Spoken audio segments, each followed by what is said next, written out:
And welcome to a new video. Today we are on week 14, day number 4 in this process that we've put together. Pretty much real estate investing for beginners, showing you day to day what we do, how you can get started in real estate. Know you probably have had a dream for a long time to get started, and you don't know where you can get started. And I put together this series of videos for an entire year. I'm going to be kind of just showing you what I do every single day so that you can do the same thing and start getting properties and finding deals, etc. Real estate is the absolute best industry to get into, as you already probably have figured that out. I started with Robert Kiyosaki in 1999, 2000-ish. And ever since then, I wanted to own real estate. I used to work as a handyman at an apartment complex. And I thought, you know what, I want to own this. I want to own like one of these or a few of these. And I started figuring out, and then I read the book and I'm like, okay, I start figuring it out. And I figured out that I needed to find good deals. And that's what I show you here.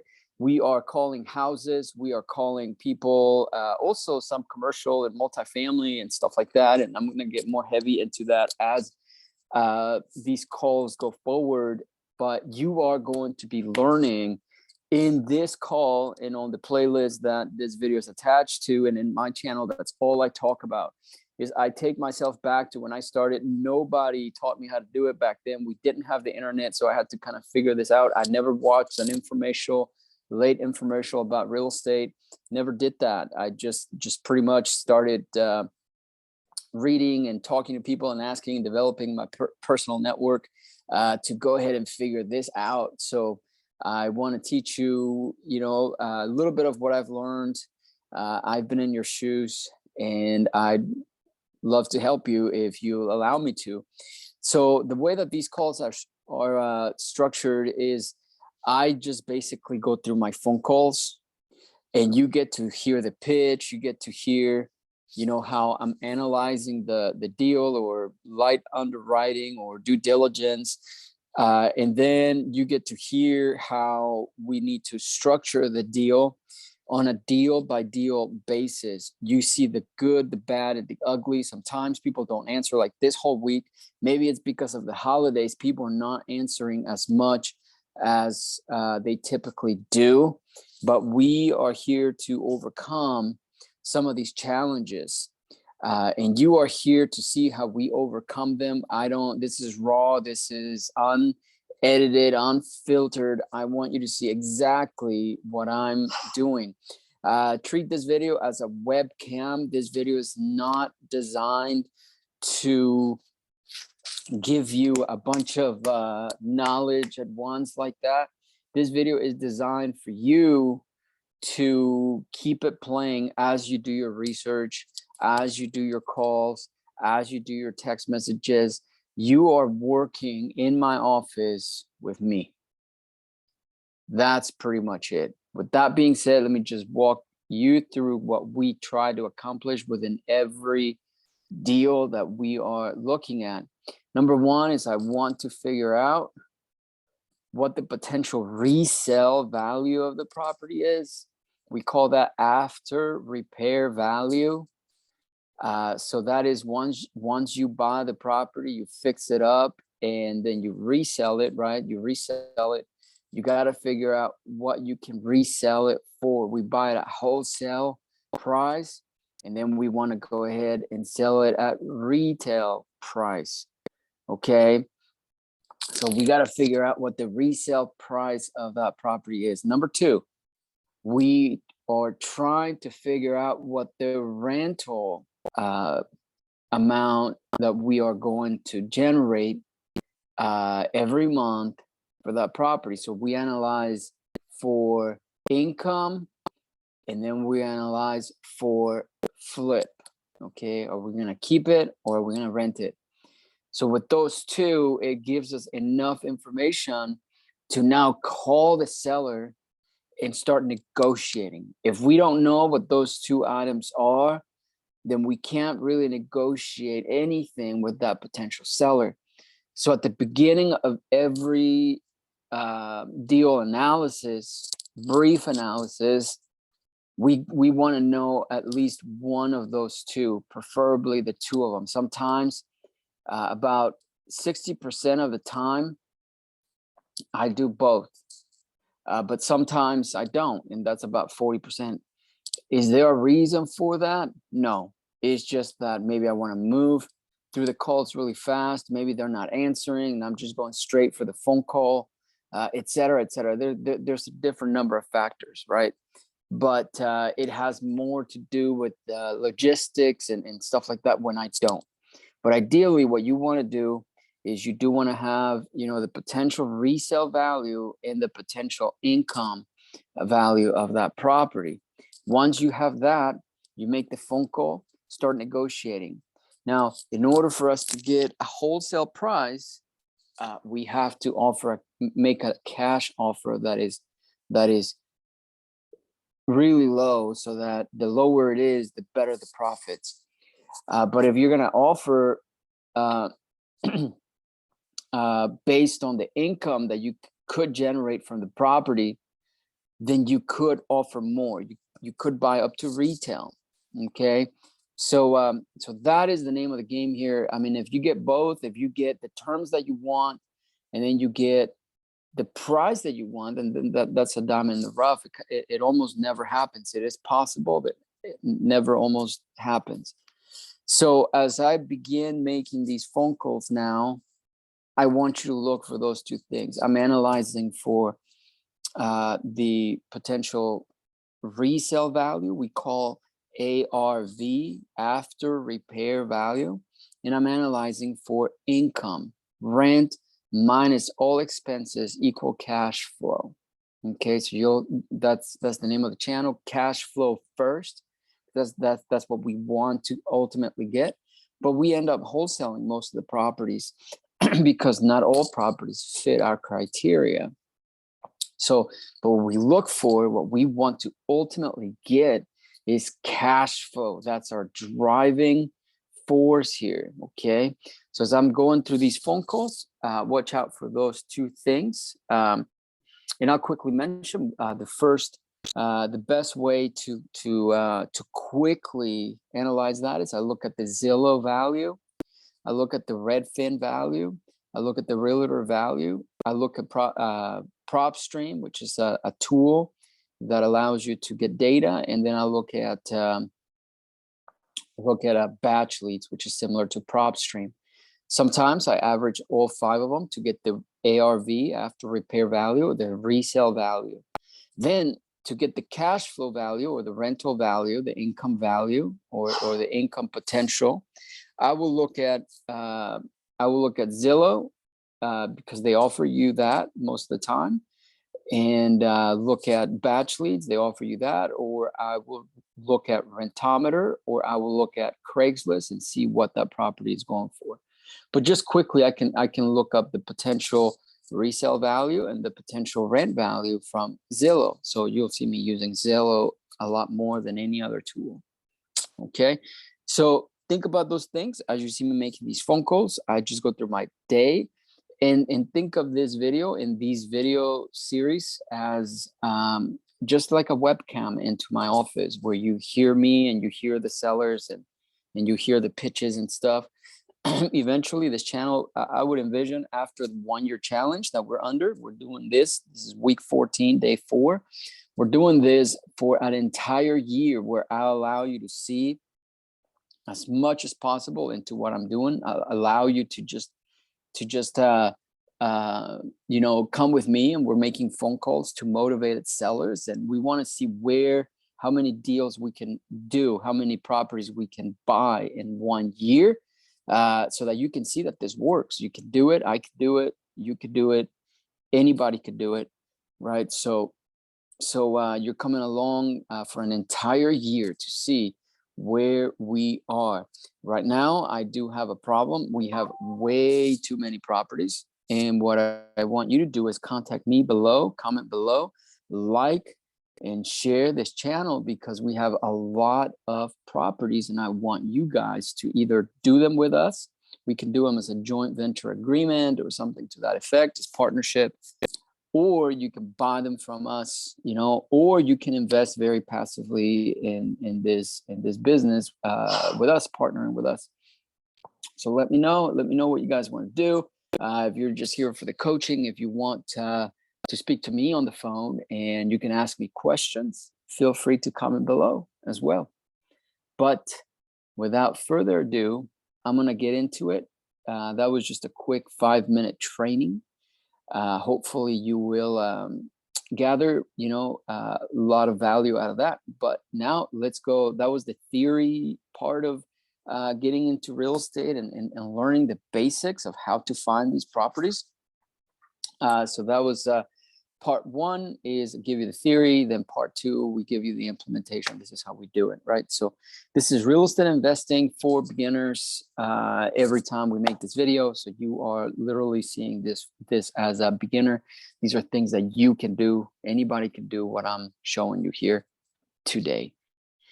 So the calls that I'm making, these are people that we have cold called in the past. We have sent snail mail to them, like a postcard, or we have shown a YouTube ad or a Facebook ad or something, and we just simply asked, hey, you know, if you are looking to sell your house without a real estate agent, something like that, let us know. We can give you cash fast. So those are the calls I'm making. Cold calling is important. You know, all of these marketing channels I just mentioned, they're very important. But the most important thing of all is to make the follow-up calls, negotiate, send offers, etc. And that's what this channel is all about. Let's get into it. I use my my CRM, which in this case, I have 3 of them. One of them is RE Simply, another is Podio, another is RE Sift, and I actually use 4, and the other one is Forefront. My favorite is RE Simply, but you have to pay. Podio is free, does the job, but it will eat up your time. So, okay, let me go through this now.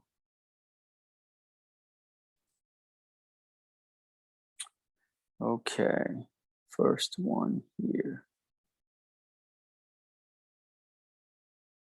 This is going to be, it's rented for $1,900 a month.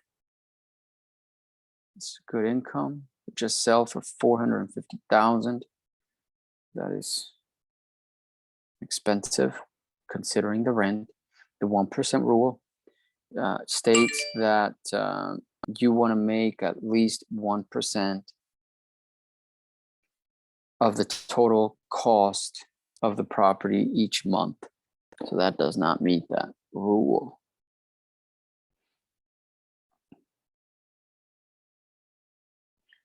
Okay, so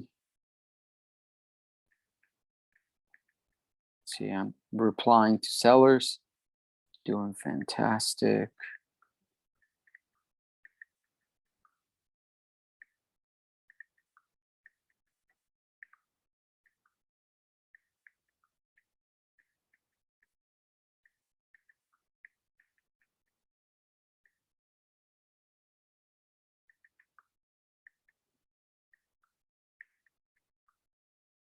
Okay. So from here on out, I want you to get your notepad and stuff, and you just start making notes on what I do that you can implement. So 1% rule. I'm giving you my thinking, you know, behind things. So no mortgage information, so they probably own it free and clear. The average of the websites that I mentioned earlier, Zillow, Redfin, Realtor, PropStream, the average ARV, the potential resale value, is 291,000. He would sell it for 450. That's funny, because it's not a good deal. Mortgage information, okay.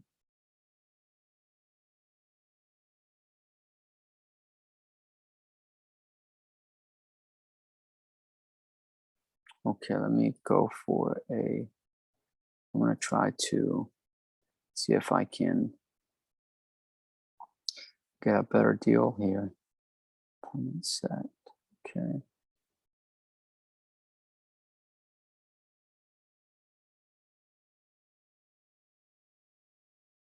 House is 3 bedrooms. So the ARV value here is 294. The resale value is 294 average.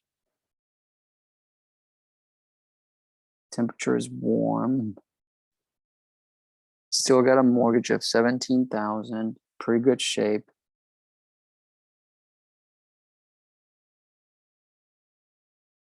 Property is vacant. I love that. Okay, I love when a property is vacant.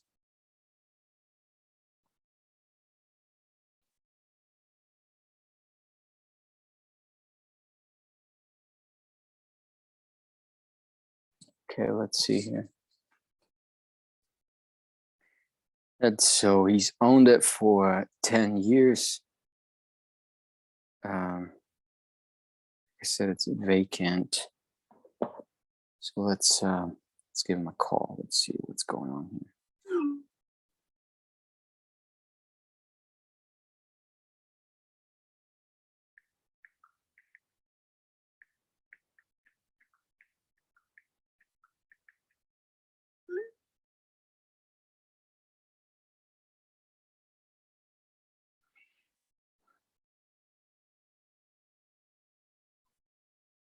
Okay.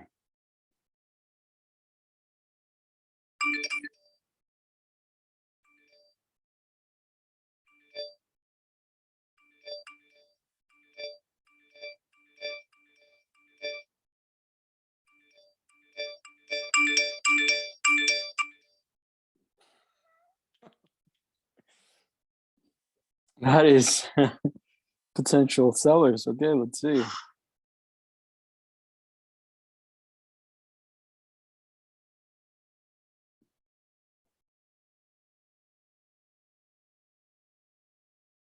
Let me call here.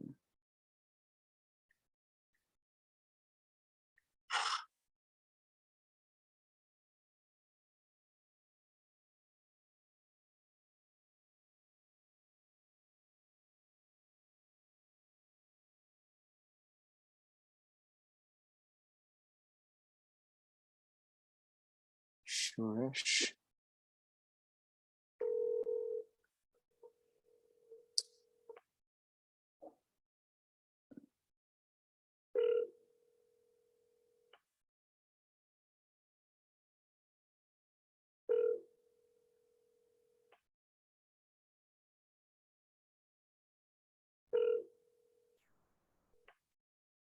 Your call has been forwarded to an automatic Nothing. voice message system.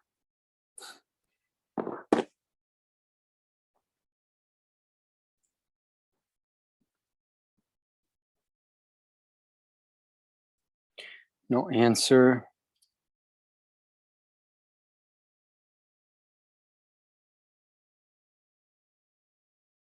Go here.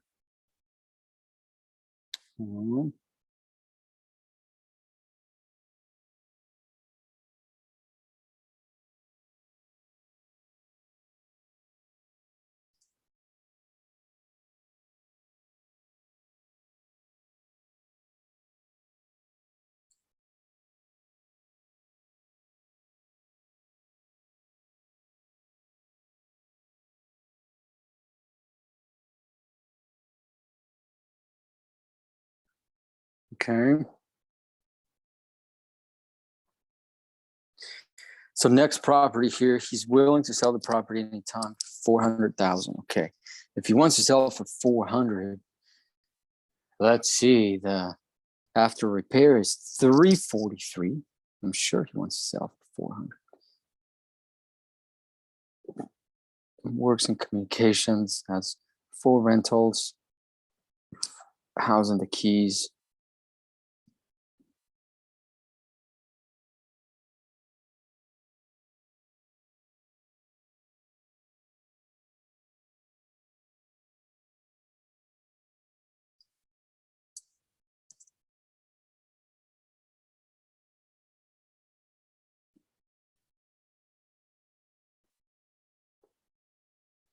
Okay, he's a shark.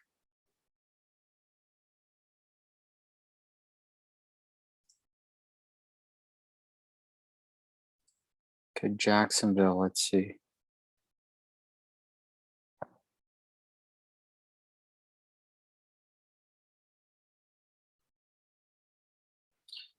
This one here, average ARV is $499. Shea Drive. Rentometer is 2,400. Estimated is 496 to 527. Yeah, so our ARV is right on the money, I think. That's our potential resale value, right? There's a lockbox. The agent has the code. It's a great opportunity. It's a vacant house.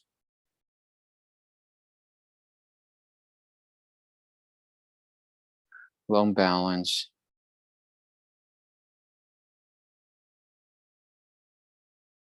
She has a great job. They don't live in the house anymore. Sounds like he has a good job as well. I'm gonna get 500 for the property. Okay, I'm gonna call him and want to see about making an offer here.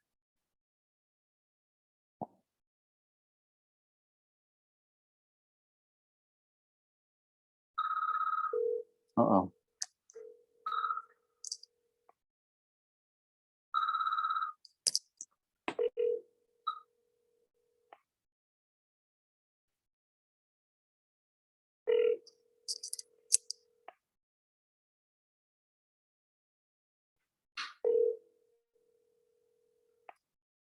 Your call has been forwarded to an automatic voice message system.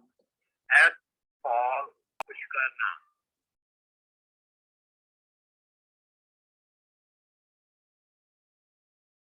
I called the wrong person here because I was getting a call over here. Hold on. Darcy. Yeah, this is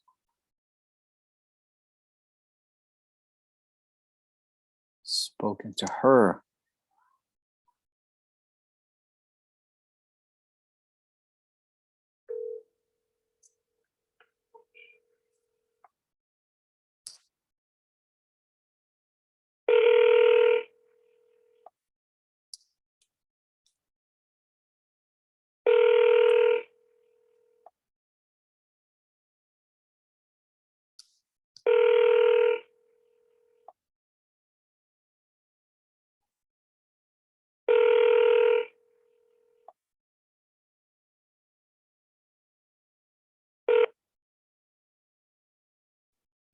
Please leave your message for 904.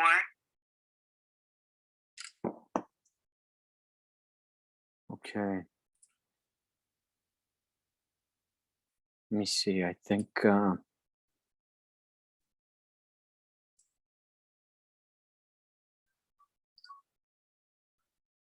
gonna send her a text. This is my. I think this is where I texted her from before. Yeah.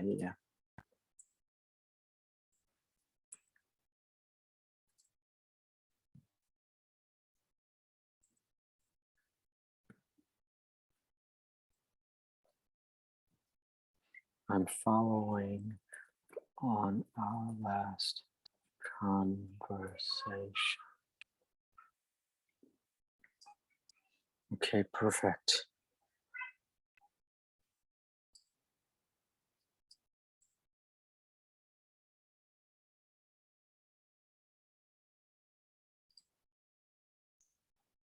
Texted, called, no answer. Okay.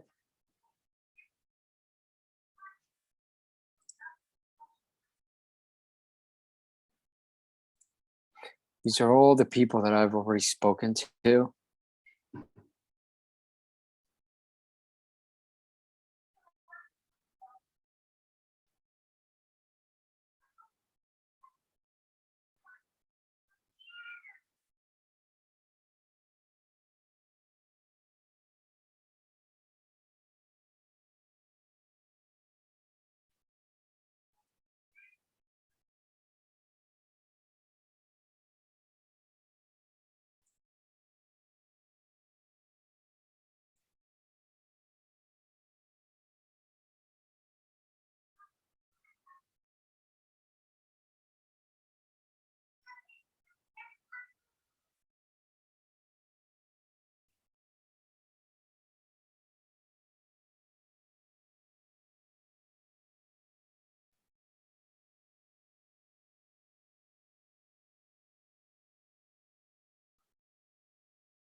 Okay, let me see. I had put some properties here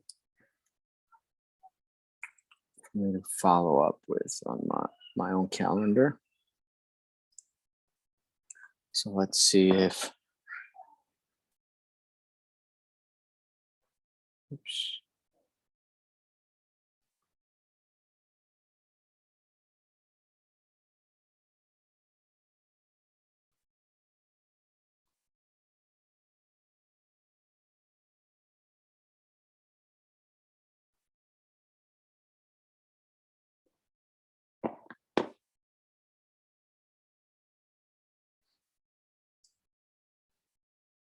Okay, it's right here. I hope you guys are taking advantage of just kind of seeing the thought process here and stuff. Asking price 280. If we pay cash, take care of all the closing costs and biases, then he would take 260. He's moving closer to the grandkids. His estimate is 248. Okay, I don't have the rental here.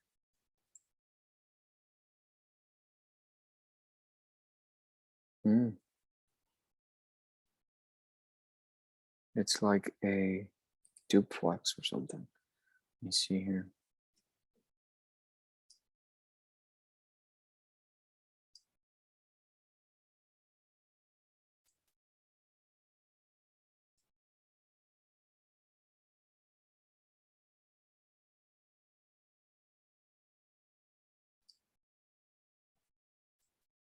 So I'm popping it into Privy. I have to log in, unfortunately. Bear with me here. Can we see? The right info is here.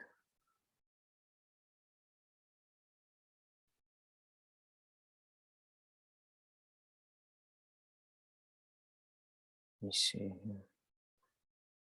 Then,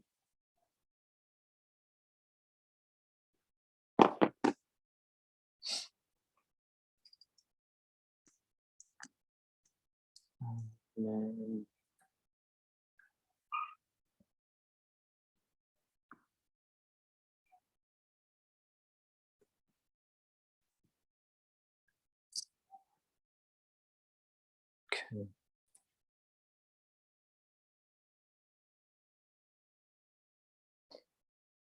Also, I use this the software called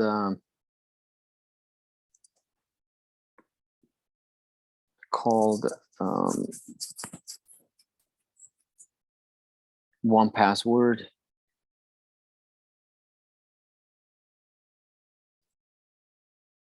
To store all my passwords and stuff. So just in case you guys. keeps everything so organized. Admin at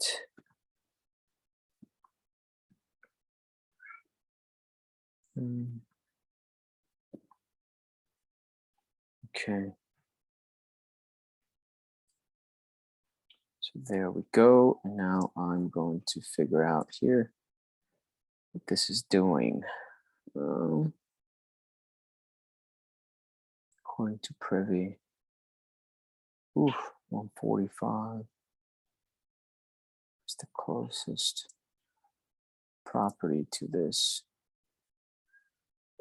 It's not.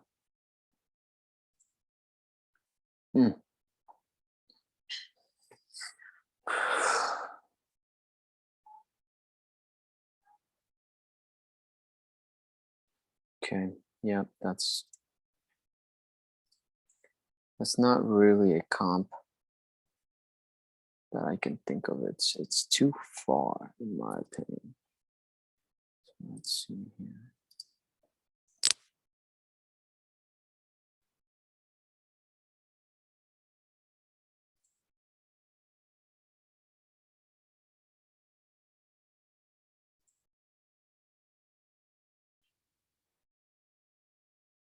Here I'm getting an estimated value of 266.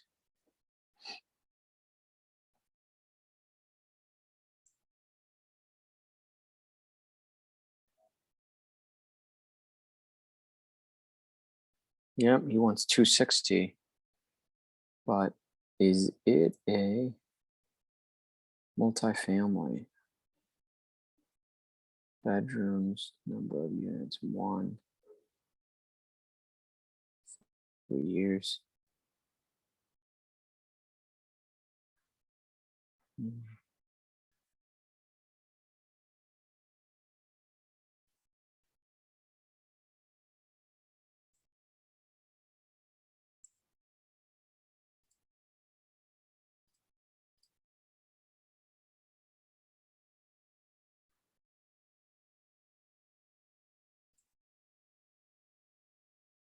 Okay, I'm gonna go on REI Sift to see what stress indicators we may have on here.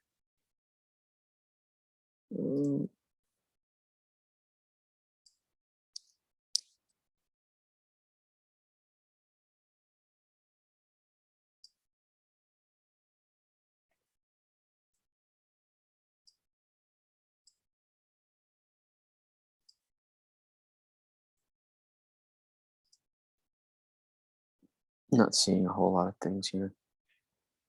Okay, I'm gonna call him.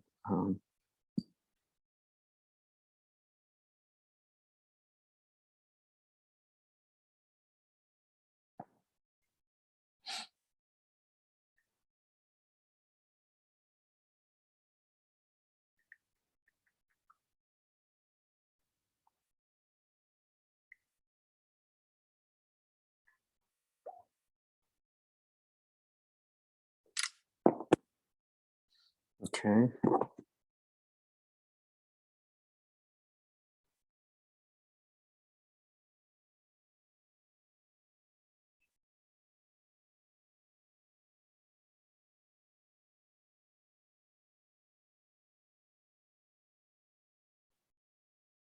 Leon.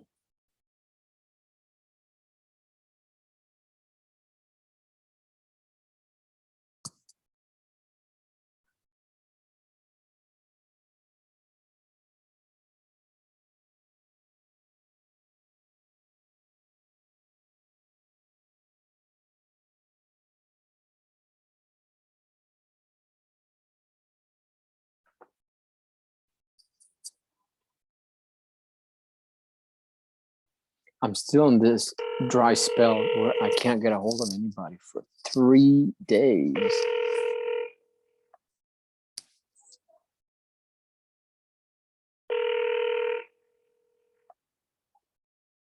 Four 0490379. No answer. Am I ever going to talk to anybody again?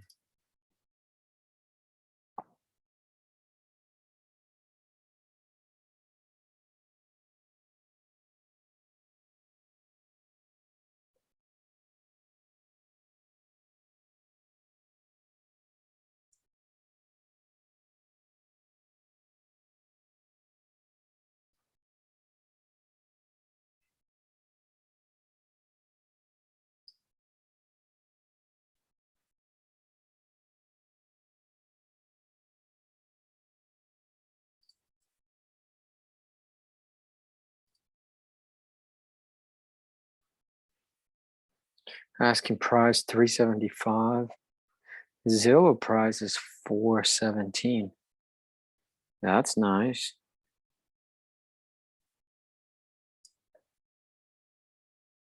Let's see.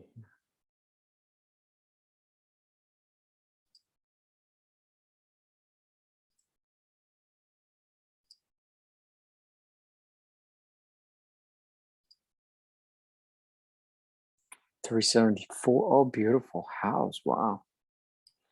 439, and the confidence is 5. That is fantastic. Okay.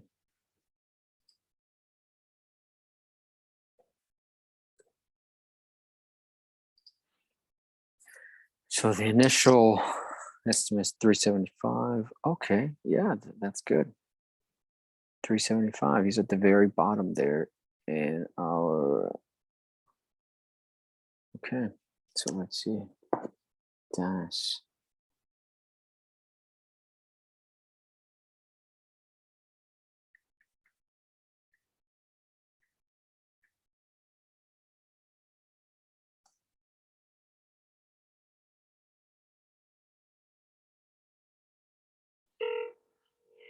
Strong spell. Let's see. Hello?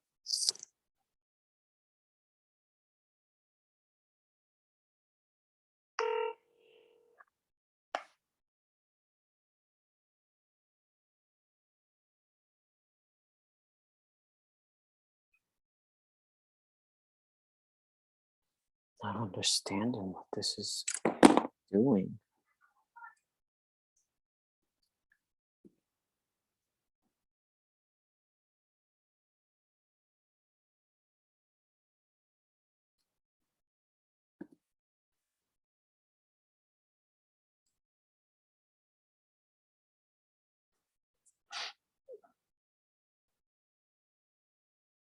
I don't get it.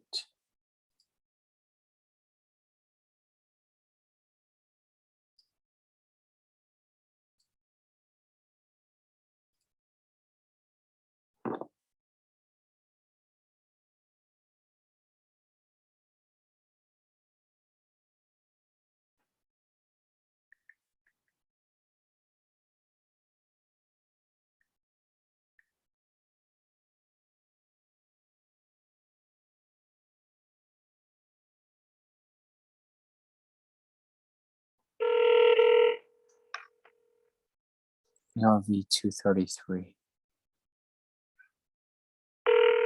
Asking for 250. Hello? Yeah, hello. Is this Mr. Levitt? Yes, it is. Yes, hello. We had an appointment. You spoke to Angel earlier today and said I'd be calling today about your property on Beatree Drive. Okay, bud. Did she tell you what I needed? As far as price, Mm-hmm. 250 is what I put on my notes here. Yep. Yeah, 250 and up. I don't know that I'd sell for 250, but I'd definitely give it some serious consideration. Okay. All I really need is 200,000, but I owe the mortgage company 74 or 75. 74, 75. Let me make notes here. Hold on. So 74, 75 would be your 74 payoff. or 75. I hadn't checked it since the last 250 offer, so I don't know. I think I owed him 75, but this was like 2 or 3 months ago, so it may be a little less than that. So payoff. So I'll just write down payoff minimum 74. Okay. And I assume you are current with the payments, obviously. Yep. Payments are current. Okay. All right. And are you trying to close before the end of the year, or how is that time frame looking? I'm not even trying to sell the thing. I mean, it's never been on the market. I've just had over 80 calls. Oh, So, oh, wow. I mean, if you were to make the right offer, you could buy it tomorrow. Mm-hmm. I don't care. Yeah, yeah. 80 offers. Why? I mean, why do you think people are calling you so much? I don't know. I was wondering that. Where the hell did they get my number? It's never been on the market or anything. Wow. I have no idea. Wow, that's amazing. Yeah, well, it's definitely a I think that with the last few months, what's going on with real estate, I think people are getting they're not getting as many properties, I guess, to buy. So they're trying to prospect a lot of people. Yeah, people are telling me this because I've asked others, some of the guys like you, why am I getting all these calls? It's never been on the market. I've never pushed it in any way to sell. Mm-hmm. Never even thought about selling it. And they say it's because people are buying them up to rent them. They want everybody to rent for some reason. Oh, I see. And, some people say Wall Street's doing it, and some people say it's just, I don't know. It's just, I don't know. Yeah. No, I understand. It really is something that sometimes, you can't, the way that we do it. So just, I can speak for myself, but the way that we do it is, I was in the military, I was in the Navy. And one of the things that we do is we buy properties, and then the military puts in veterans in there, and they're pretty much rehabbing veterans. And so that's kind of like the business side of things, how we do, but it's combined with something that is, near and dear to my heart, because as I said, I was in the Navy, and I kind of went through a little bit of that PTSD stuff. So yeah, that's one of the things that we do. But we don't work with a whole lot of people from Wall Street. So as far as like why they're calling you, I don't know. Well, it don't matter if somebody comes up with the right price. Because I'm 75. I don't have much money in the bank. I'm not gonna be under the bridge in 4 years. Oh man, yeah. So that's why I got to walk out of that lawyer's office for $200K. Period. End of sentence. Yeah, no, I understand. So you're living in the house? Yeah. Mm-hmm. Okay. Well, let me do this. Can I take your email address so I can send you a written commitment that we are serious about moving forward and purchasing it at the 250? Well, you can. I mean, if that's what you want to do, what I'll say is I will consider it. You won't be the first one that did it. You'll be the second at 250. Okay. But I will definitely seriously consider it. I wouldn't mind putting money in the bank. And even though apartments here are $1,600 without recurring bills, I'd probably just have to look for a place to live. That it wouldn't eat all my money up. And then again, I may move to Florida. That's where I'm from. I don't know. Florida. Yeah. Yeah. If you want to send it on. It's MR_LEVITT at yahoo.com. Yahoo. Okay. Okay. _ Okay. But I won't accept any offer until I have you come out and look at the house so I know that this is what you want to do. Yeah. And I will not have an inspector in there. I'll tell you how I bought the house. Mm-hmm. I was riding through the neighborhood. The guy was looking to me like he was cleaning the house out. I pulled in. I said, "What are you doing?" I'm cleaning the house out. I need to sell the house. My dad's going to the nursing home. Oh man. He said, "If you'll buy the house now, I'll sell it to you for $90,000." Oh, so wow. I borrowed $93,000. $3,000 to do a little bit of work, and I said, "Fine." So I didn't even look at the house. Never went in. All I could see really was the front cement was slanting down like there was a foundation problem. So I looked all over the house, checked the doors, make sure they closed right, checked the windows, make sure they opened and closed right. And I looked at the house, and there was no. If there was a foundation problem when they poured the sidewalk to the front steps, it ended way back in the 50s because all this time I've watched it, nothing has happened. Everything's exactly the same. Wow. So I just bought the damn house, and because it was in a good neighborhood, it's going to be worth a lot. It's a bungalow, a 2-bedroom, 1 den, 1 bath, and it's going. In the future, it's going to be in demand. People can't afford these $600 to $1 million homes anymore. That's right. I bought the house, and I was on the road for 14 years before that. Oh wow! And during that, so I just bought it as just to hold on to, because I know in the future it's going to be worth a lot of bucks, especially where it's right there in Marietta by 75. Right there behind it. And there's that new Andretti's, and there was a Harry's across the street. Now they've made it into one of those movie theaters you sit down and dine in and watch a movie. And they've redone the shopping center, so I know the area is definitely going to be big time. Yeah. Soon to come. So that's why I bought the house, and luckily I did, because I had to get off the road to help my mom with my dad. He passed away, and my mom was sick, so I had to put her in the nursing home. And I just moved in, no furniture in there or anything. Wow. Let me ask you this: how did you come up with the 250? Well, I got to walk out of the lawyer's office with $200,000. There's no question about that. So I didn't come up with 250 as a final number. I came up with 250 because I owe between 74 and 75 to the mortgage company. Yeah. So I figured if I get 250 on it, I can pay off the mortgage. It'll take away from the 200,000 a little bit, but not terribly. And so that's how I came up with the 250. And so when people are calling, generally speaking, I tell them, look, I gotta have, you gotta pay the mortgage off and give me 200,000.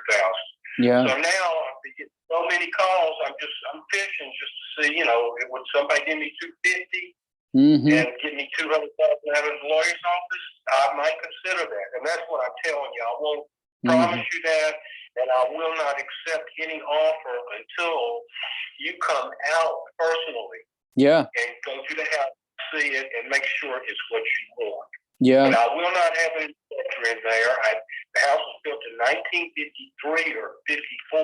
Yeah. And I'll guarantee you I'm not going to have an inspector in there, to find wiring. And it's got a new roof. I put it on about 4 years ago. It's got a new hot water heater put in about the same time. Yeah. I didn't need to. The roof was leaking, so I did need to do the roof. The hot water heater was all right, so I just did it anyway. And that's how I came up with 250, just as a number to work with. Yeah, gotcha.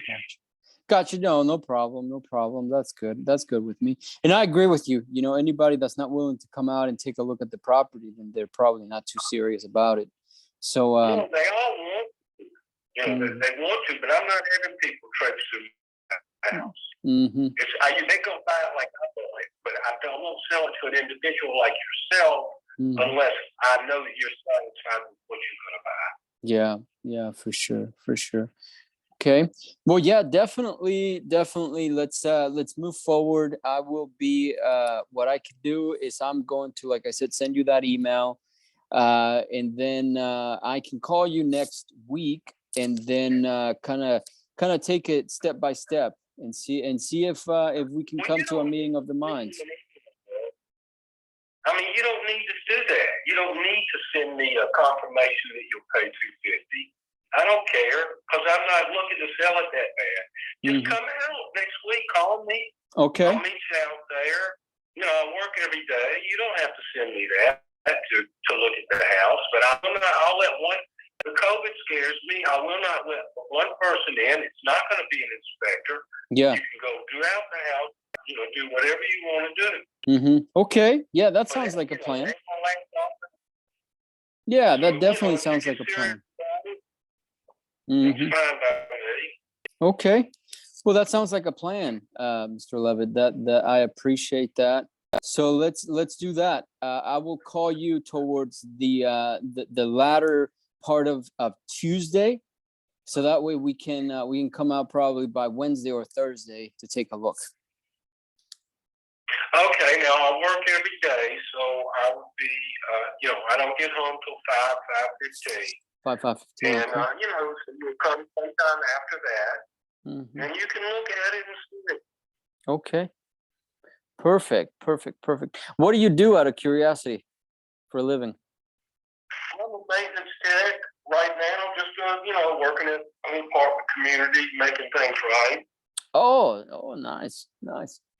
I used to work. Yeah, I used to do apartment maintenance too, back in Arizona. So yeah, I I understand. had always, for 14 years, I was on the road as asset management consultant. Mm-hmm. But, I kind of retired from that. These guys I knew, so they said, well, if you want to just keep going and get extra money coming in. Yeah. And that's why I'm a maintenance tech. I know how to do it. Yeah, definitely. Okay. Is your first name Harley? Yeah. Yeah, that's what I thought. Okay. Sounds good, Harley. I appreciate the time. And yeah, let's move forward, and I will be in touch this coming week, and let's move forward. Okay, but remember, I know it's a numbers game to you guys. So To a lot of people it is. To us it isn't. Well, I won't go down in price. That's all I want you to know. Mm-hmm. No, you got it. Sounds good, Harley. I will not go down in price. So yeah. No. I got that. Mm-hmm. Okay. You got it, Harley. Now, let me ask you this. Mm-hmm. Do you like guitar playing? Say again. You like blues music, guitar playing? Yeah. What I'm doing, I'm not letting all these calls go to waste. What I'm doing is sending people to YouTube to see my YouTube site playing guitar. I got about 6 videos up there. Oh, okay. What's the YouTube channel? Elvin. That's the first name, Elvin. Mm-hmm. And it's got to be spelled this way. The last name is Ettowa. Elvin Ettowa. And that'll bring up about 6 videos. You can hear some reasonable guitar playing. Oh, wow. I play the guitar. So you play blues, huh? Oh, good. Yeah, you play blues. That was always tough for me to play. I always admired people that could play that because it was very hard for me. Well, I was a drummer on Peachtree for a couple of years back in the 70s. Mm-hmm. And when I went on the road for this company as an asset management consultant for 14 years, I took up guitar because I could carry it with me. And I got pretty damn good at playing. Yeah, you got I used to practice a lot. When I was a kid, my mom, she now passed away, but when I was a kid, my mom used to encourage me, and she would tell me, "Oh, that sounds beautiful and beautiful." Later, when I became an adult, I one time I said, "Man, Mom, I really love guitar and stuff, and I always remember you encouraging me." And she told me, she goes, "I used to lie to you." It would sounded awful, but I wanted you to play. I wanted you to be encouraged. And so I'm like, oh man, all this time I thought that I was a child prodigy. Well, that's Mom's for you. That's Mom. That's for sure. Yeah. So yeah, I'll go check out your channel. I'm excited about that. Good. It's a YouTube thing now. What did you tell me your first name was, so I'll remember? Yeah, Ben. B-E-N. Okay, I got you, Ben. Call me when you want to next week. You got it, Harley. Sounds good. You have a great weekend, okay? You too, man. All right. Bye-bye now.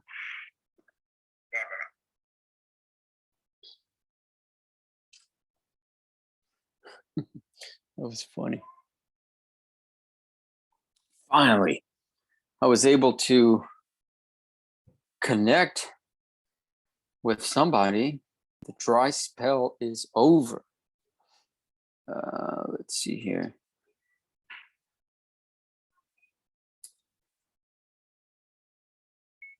Spoke with him for a long time, comma. We talked about a lot of things, personal and relating to the property, period. He wants 250, comma, will not take anything less, period. He talked about moving into a place to rent because he is not getting any younger and it's a good time for him to sell.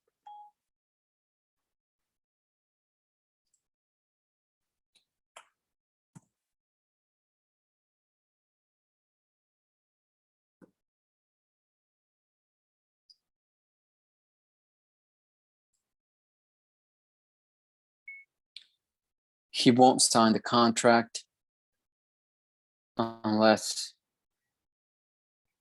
somebody comes out to see the property.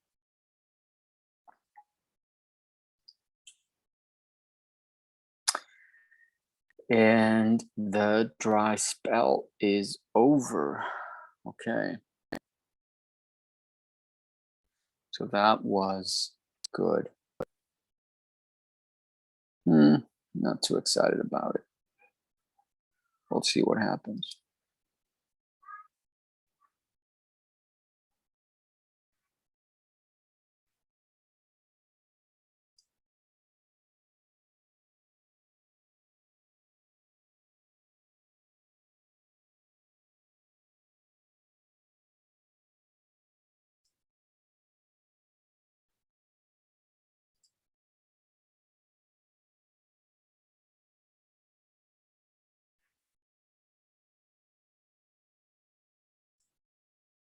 Okay.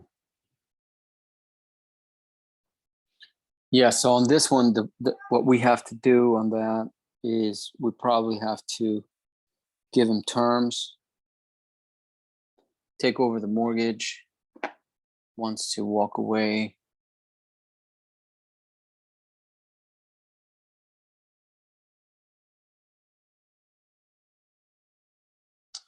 Go see his.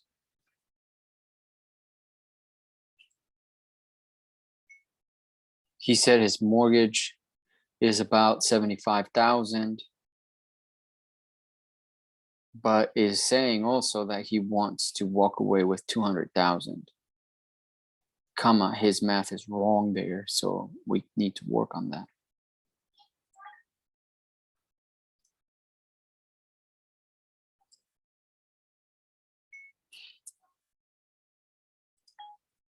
Okay, his email is MR.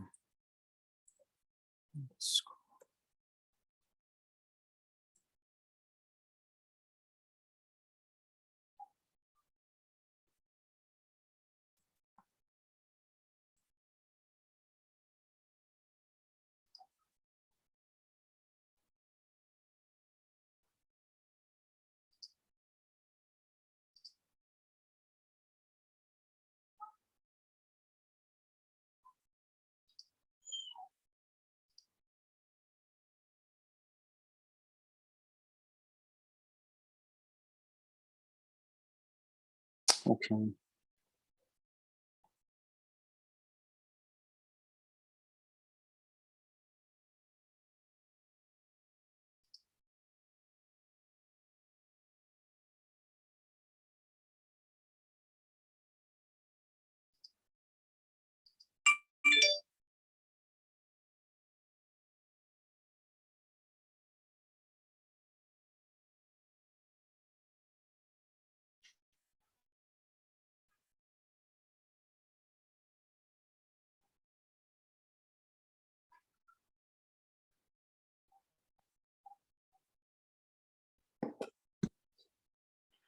All right, so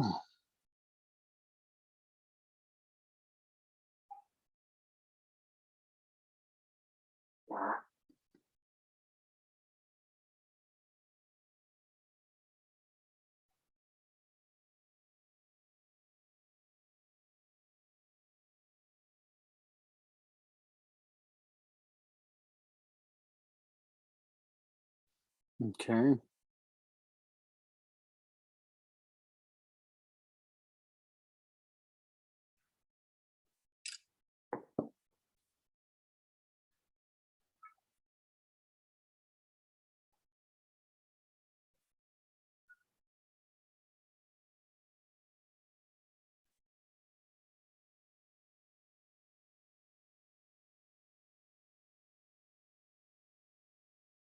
Oh, all right. So, man,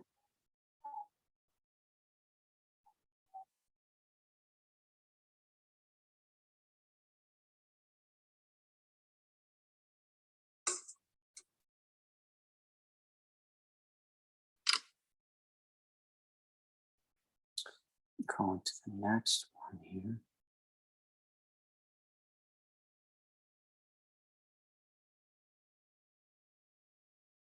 Okay.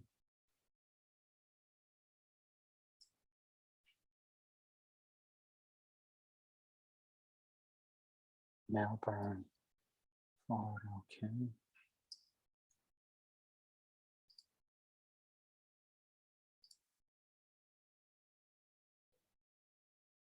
What?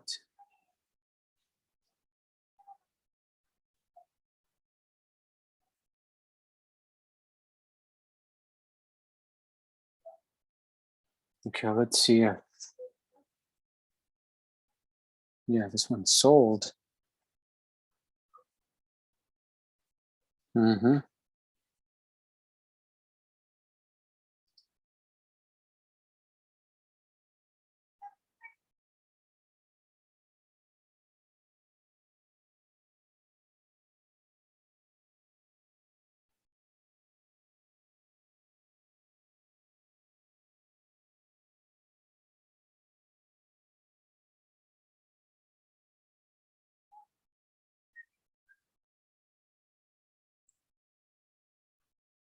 Okay.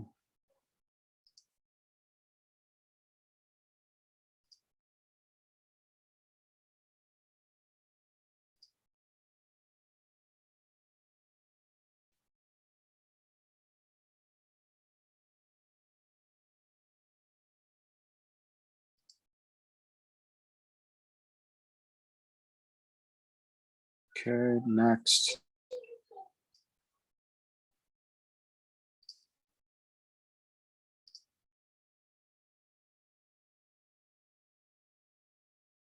Tina Hill. She wants 95 grand. Spoke to Mr. Hill. Call him back anytime.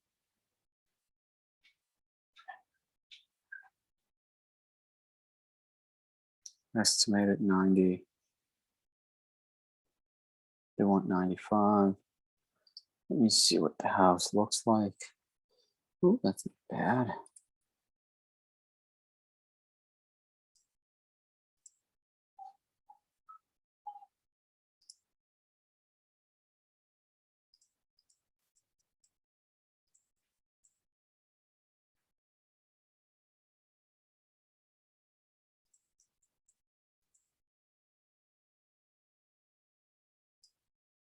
Columbus.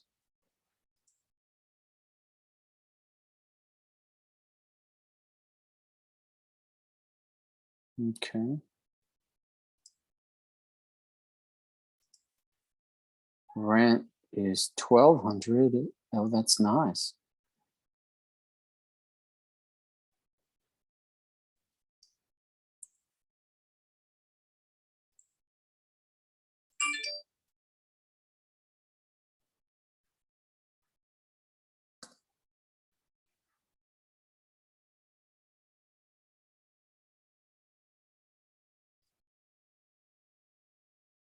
All right, let's see if I can.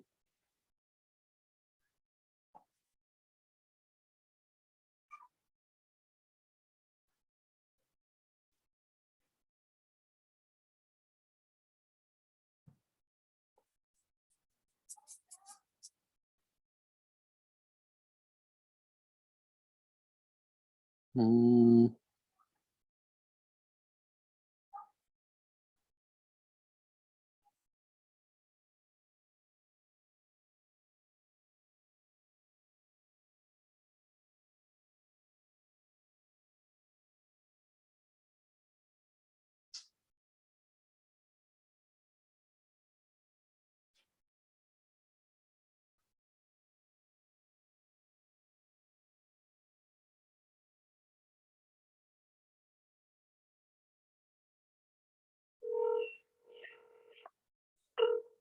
So a potentially resale for 100 and rent for 1,200.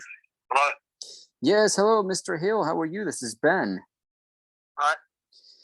Yeah, I was just calling you back about you guys' property in Lejeune Drive, and I did a little bit of research and want to see if you guys are if we can move forward. Yeah. Yeah. Okay. Are you living in the house right now? Nope. It is occupied. I am renting the house out. Oh, you're renting it out. Okay, cool. No problem. How long does the lease still have on it? None. Oh, so it's month to month? Yep. Okay, cool. Are they good tenants? Just out of curiosity, maybe they can stay. Yeah, she's been there 14 years. Oh, 14 years. Oh, that's nice. Always paid on time? She's never been late and pays cash. That's why I ain't never. Oh, pays cash. When I rented the house out to her, have problem with having tenants pay on time and Mm-hmm. not tear your crap up and all that. So I told her, I said, hey, if you pay your rent on time, I won't go up on the rent. Mm-hmm. Mm-hmm. And she never missed a payment. So, and she's been the best tenant I've ever had in that house. Oh, wow, that's great. That's great. May I ask what she's paying per month? She's paying $700, 700. Okay. which is less than what the house was. Yeah. What do you think? Going rate on that house is about $950, I think. 950. Okay. 950 going rate. Okay. Okay. In that area. I mean, it's a 3-bedroom, 2-bath, Mm-hmm. and I think it's right around 1,300 square feet. I think it is. 1,300. Okay. Square feet. Is it due for anything major like a roof or plumbing, anything like that? No. Okay. Okay. I had a roof put on. I'm gonna say 8 years ago. 8 years roof. Okay. And what about upgrading like the bathrooms and kitchen? If you was gonna probably sell the house, Mm-hmm. it would probably need upgrading. Okay, but just as rental, it's just adequate.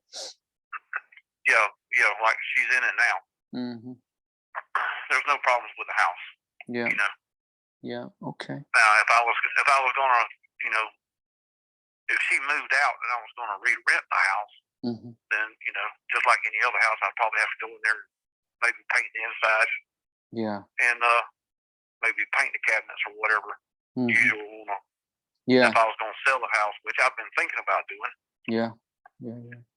I've had 2 other companies call Okay. on the house. Okay. One of them sent me a card in the mail, which I got a bunch of them. And Yeah. just out of curiosity, I called, Uh-huh. and they did the same thing y'all doing. They ran comps and da-da-da. So then they emailed me a contract. Okay. And so about halfway through the contract, they came back and they offered me $57,000. Oh man. Okay. So I turned that down. Uh-huh. And they might have called back once or twice, to see if I still wanted to sell. Mm-hmm. So then I got one in the mail from Rapid Fire. Rapid Fire. And they're here local in Columbus. Mm-hmm. All right, so I was like, well, let me try them. If they're here local, they probably know the market a little bit better or whatever. So I called them, and they sent an inspector out to the house. He actually went in the house. Mm-hmm. And about 2 days after that, he called me back. He said, hey, he said, did you try to sell the house a couple months ago to one of these companies? And I said, yes, I did. He said, it's the same company that we sell our houses to. Oh, wow. And so he kind of explained. He says, what we do is we buy houses. Mm-hmm. He says, and then we turn around and we sell them to we got 2 or 3 companies that buy the houses. We sell them to them, make a profit. He said, I never own a house more than 24 hours. Oh my goodness! Wow. And he said, yours has already been submitted, and they offered 57. He said, that's where I would be at. like I told him, you know, I was like, I won't sell the house for less than 65. And they just couldn't, you know, they couldn't meet with that. And, you know, like I told him, I says, you know, I can rent the house out for 8 more months, call you back and sell it to you for 57, and I still got my 65. That's what I'm talking about. Yep. Yeah. So, you know, I'll sell it for 65, or I'll sit on it for, you know, 8 more months, and then I'll call you and sell it to you for 57. Oh, that's fantastic. That's clever. That's really clever right there. Because, I mean, you know, like I told him, I said, she's been living there 14 years. She ain't never missed a payment. Yeah. And anytime something goes wrong with a house, she'll call me instantly. Oh, it's not nice. like, you know, they let something go on. Yeah. You know, I think it was the last thing I did on that house, I think it was about a year ago. And she called, one of the ceiling fans was out, so it might have been 2 years ago. I think it's been longer than a year. I ain't been over there in a while. But one of the ceiling fans went out, so I just had them all replaced. It was 5 of them. So I just didn't want to keep going over there for a ceiling. You know, one of them quit working. So I just had all 5 of them done, and that's the last thing I've ever had to do on my house was just the ceiling fans. Wow, that is a nice house. That's for sure. Because some of them break all the time. You know, everything is like broken. Like every day you have to go out there and do something. But sounds She's solid. been a real good tenant. She don't tear the house up. I mean, I can go by there right now, and there's no toys in the yard, no trash, no nothing. Oh, wow. It's always clean. And I mean, you know, like I said, she's been the best tenant. So. Oh, that's great. That's great. And I've actually tried to sell her the house for the past 2 years. And but you know, what she said last time is her credit wasn't good enough. Yeah. People have issue with that nowadays. Yeah. Right. Yeah. You know. Well, if the last guy that I talked to, sorry about that, for Rapid Fire. No, you're good. Yeah. So what he told me was, he says, we got 3 companies that we sell the house to. He says, I don't sit on a house no more than 24 hours. And he says, after my inspector went over there, he says, where we're at is, he says, we're at 57,000. And he says, we'll probably wind up putting about $25,000 into the house, remodeling the kitchen and remodeling both bathrooms, bringing them up to date, and then we would stick the house. They'll stick the house on the market for $129,900. $129,900. Okay. That's what he said. You know, so you know, like I told him, you know, I ain't gonna come off 65, but I am willing to sell the house for 65. That's the last rental house that I got. And the only reason why I have it, that's the one my wife grew up in the house.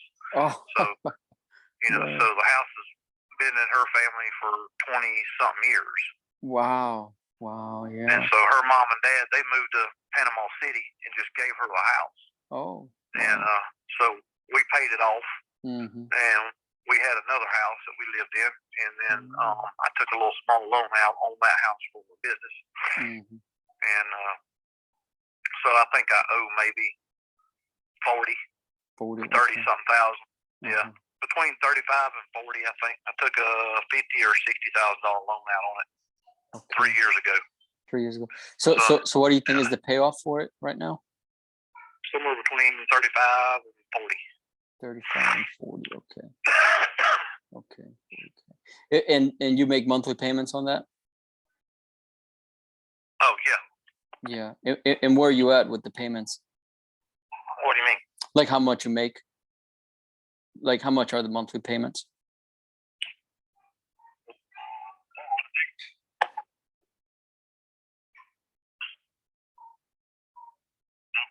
Monthly payments are, I pay $1,000 a month. Oh, on the. So we're talking about the same house, right? Or were you talking about your personal house? No, same house. Same house. Okay, so $1,000 a month. I just took a loan out on it for my business. Oh, for your business. Oh, I understand. Yep. Okay. And then I just write the payment back off out of my business, and that's why I pay $1,000 a month. Okay. But is the loan secured by the house? Yeah. Okay, gotcha. So we'd have to pay that. You have to pay that off. Okay. Yeah. I understand. Okay. Let's see. What is the monthly payment is $418.33. $418.33. Okay. Yeah, that sounds good. What kind of business do you have? Auto repair. Oh, okay. Auto repair. My dad used to do that. I bought this business 4 years ago.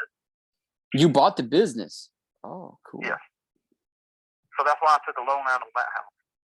And that was just to start my payroll. Yeah. And it's been growing ever since? Oh, yeah. What's the main thing that the main service that you guys do all the time as far as auto? Just transmission work. Transmission. So a lot of transmissions going out. Okay. Yeah. That's all we do here. I don't do nothing else but transmission work. Oh, good. That's good paying, because I know I had a transmission go out one time, and I'm like, I'd rather buy a new car because it was so expensive. You know. Well, the way the car rates are, they're like houses. Yeah, that's right. Yeah, a car that you could have bought a 2010 Ford Explorer 2 years ago for $7,000, and now they want $15,000. Yeah, that's right. Yeah, the car market's doubled. They're selling more used cars now than new ones because they can't get the chips for the new cars. You got to buy new dealerships. Oh, yeah, that's right. Yeah, those chips. They ain't hardly no cars on the lot.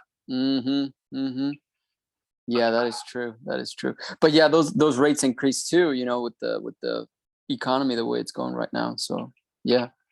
No, I feel you. So people will try to go and fix the car now, probably. So you're probably That's really what they're busy. doing. Yeah. Exactly. Yep. Especially car lots.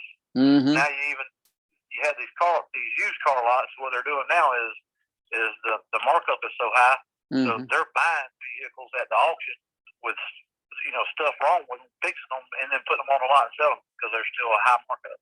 Oh, wow. We're used to, a used car lot, they would try to buy a pretty decent car. Because when they sell it, they tote the note. They don't want something to tear up and have to come back and fix it, blah blah blah. But now they're buying cars at auctions with even with transmissions tore up, getting fixed and still selling them and making money. It's a big business, man. That's a really nice business. I watched a TV show. It was called Undercover Billionaire, something like that. Some guy that pretended to start from scratch and stuff, and that's what he was doing. He started buying those cars, and then he would just kind of fix them up, and start selling them, and then he transitioned from that to buying houses and stuff. So it was very interesting. Yeah. So that sounds neat. How did you buy the business? Did you go to like a website to buy it, or a business broker or something? No, I worked here. Oh, okay. About 13, 14 years ago.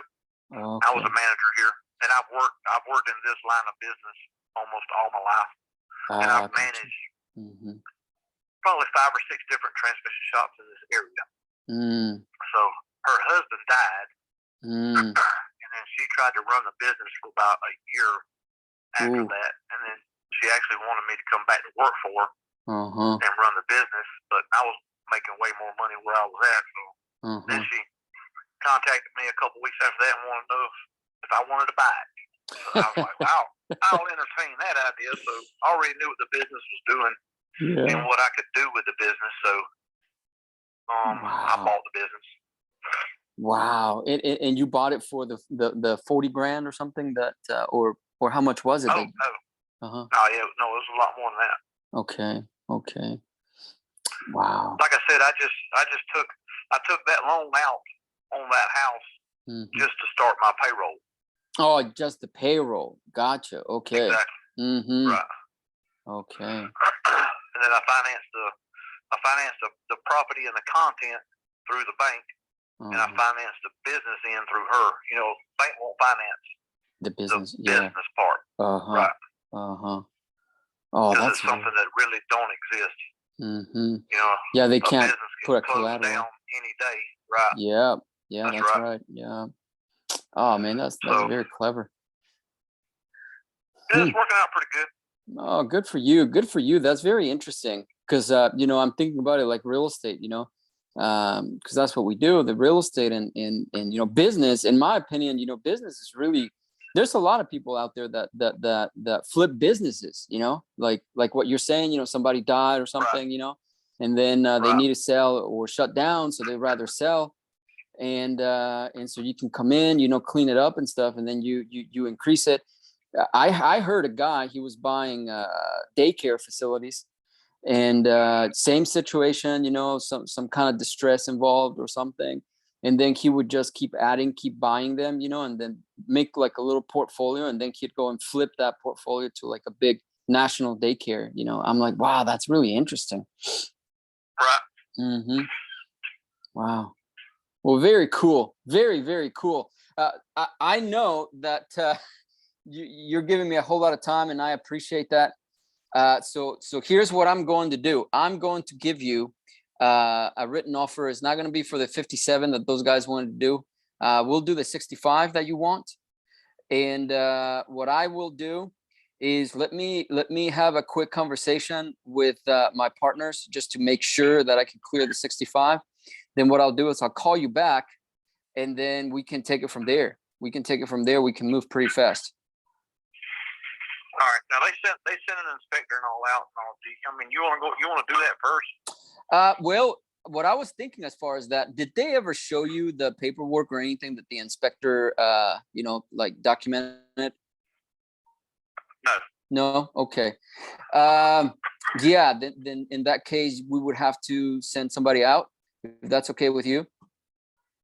Yeah, that's fine with me. I got the last guy. I called my tenant and just told her that somebody from the insurance company was coming out to look at the house, because I just had to renew my insurance, because I don't want to.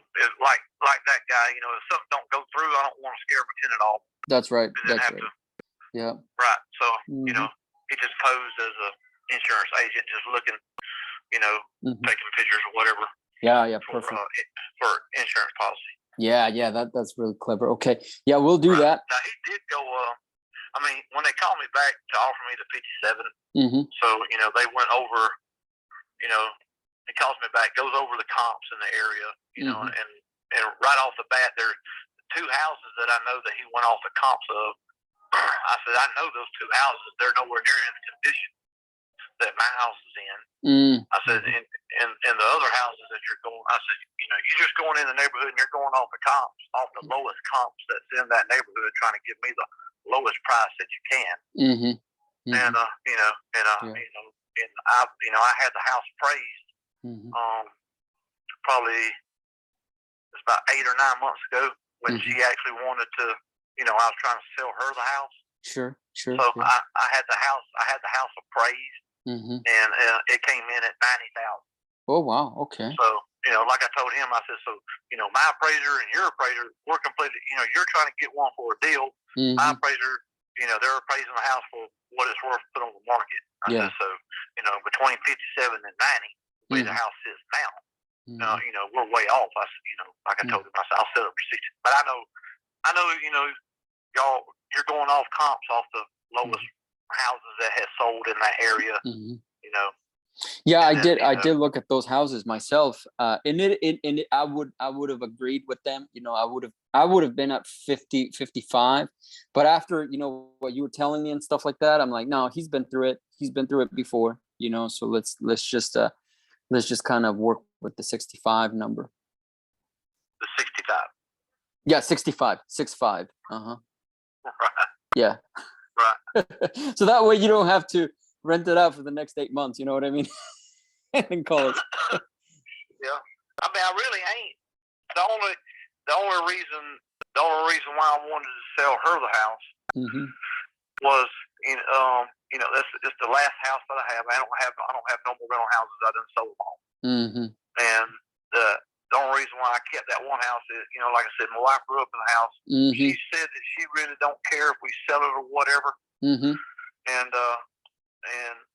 up until, about 8 years ago, I kept the house as a rental house. Basically, when we moved that way, when the kids moved out, If any of them ever wanted to come back home, guess what? Yeah. I'm gonna give her a 30-day notice, and you're gonna go live over there, pay your own damn bills.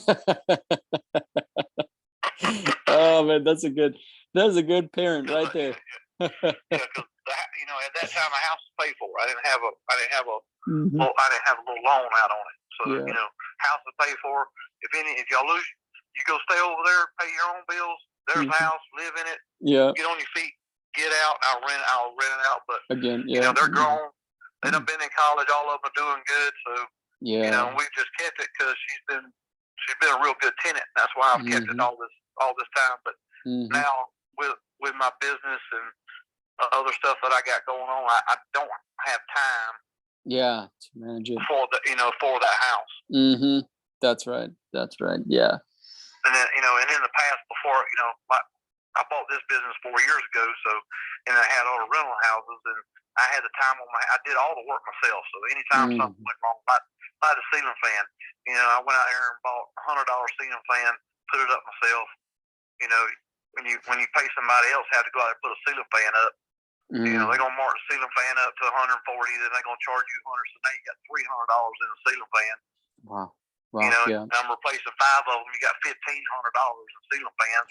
I replaced all 5 for 5. So I did all the work myself. Yeah. And I don't have time no more to do it. So. Yeah. No, I understand. It is a ton of work, and it takes your time for sure. Right. Yeah. So okay. At this point, for the past 9, I think it's been about. I've been trying to sell it to her for about 2 years. She was just on the fence. And I don't know why. At first I don't know why she was on the fence, and then finally I told her, I said, look, this is the last house. I'm gonna sell the house. So you're gonna have to buy the house, or y'all gonna have to move out, and then let me put it on the market, because it's just kind of hard to put it on the market with somebody in it. Yeah. And then at that time, she says, well, we want to buy the house. We've been here. We want to, stay here, and blah, blah, blah. So, and then she came back. She was like, yeah, our credit ain't good enough to buy the house. And I was like, all right, well, I'll just keep renting it until I figure out something. Yeah. So So the past 3 months, then that's when I grabbed one of them cards. I had to call the first company, and then I called the second company, and both of them, they sell the house at the same. So they're both at 57. Yeah. And so now I'll just keep it for another year, and then maybe sell it for that, or it might even be worth more. I don't know, what the market's doing right now. Yeah, with the market, what it's doing, it's gonna be slowing down a little bit for sure. But no, I'm at 65. That's no problem with us. So what I could do, let me make a couple phone calls. It is Friday today, so what I'm going to do is I'm going to find somebody. Come out, take a look, like you said, an inspector from the insurance company, and then what I'll do is it okay if I'll call you if I find somebody today or over the weekend? Is it okay to call you over the weekend, or do you want me to wait until Monday? Probably on Monday. Okay. I know during the week she's pretty much there all day. Okay. Sounds good. So Monday it's going to be better. Okay. Monday, Tuesday, something like that. Okay. Yeah, I think on the weekends, I think they go to her sister's house. Okay. Got it. So on the weekends. Okay. It's kind of hard to catch her on the weekend. No problem. Especially No problem. On Saturday. Yeah. And they got church all day on Sunday, so they man. go to church Sunday morning and then go to church on Sunday afternoon. So it's hard to catch them on Sunday because of church. But on Saturday, I think they go visit her sister. Okay. Yeah, that's no issue at all. We can wait until Monday or Tuesday, depending on when they're available. So, but I'll keep you posted. And man, it's been. I know your wife's name is Tina, right? Because she came up, but I don't know your first name. My name is Paul. Paul. Okay, Paul. Well, my name is Ben. If you wouldn't mind saving me on your phone, so that way when I call you or text you, you know who it is. Okay. All right, Paul. Well, you have yourself a great weekend. Great talking to you. Thank you for sharing that about the business. That was really cool. I appreciate that. And we'll be talking next week. Okay. Thank you. Thank you, sir. Bye-bye. All right. Buy this thing for 20 grand. Okay, so I've got to move forward on this house. And let's see. He has owned it for 14 years. He said it's a 3-2.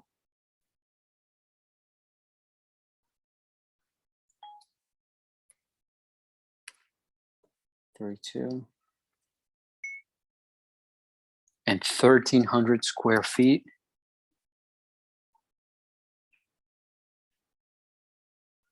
Period. He put a new roof 8 years ago.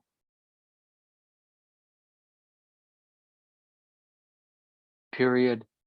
The tenant pays $700 a month. Period. It was his wife's parents that gave the house to them. Period. He took a loan out on the house.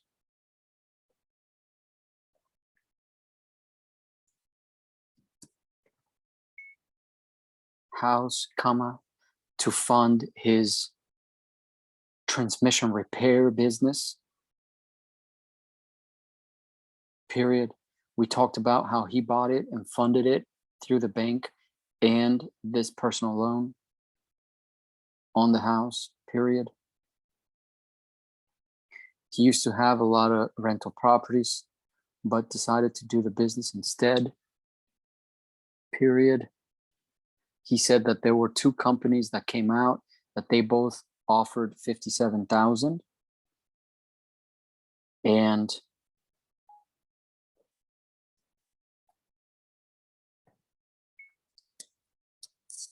And he said that they were going to flip it quickly for $129,900 on the market. Period. So I told him that we would give him the $65,000. Period. New paragraph. I said that we would find a inspector to come out that would of course pose as a insurance person that is checking out the house. Period.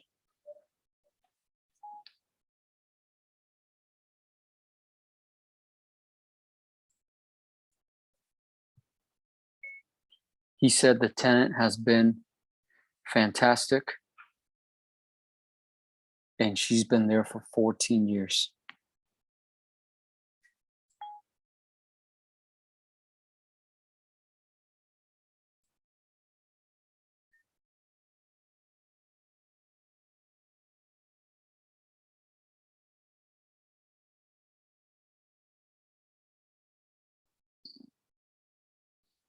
Okay. This is 44.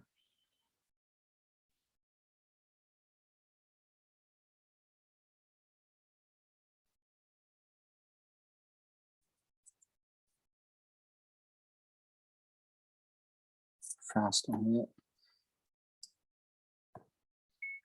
He said he has been trying to sell it because he doesn't want to deal with it anymore. And he's too busy to take care of it, and he doesn't want to keep the headache because he's got his business that he bought. Period.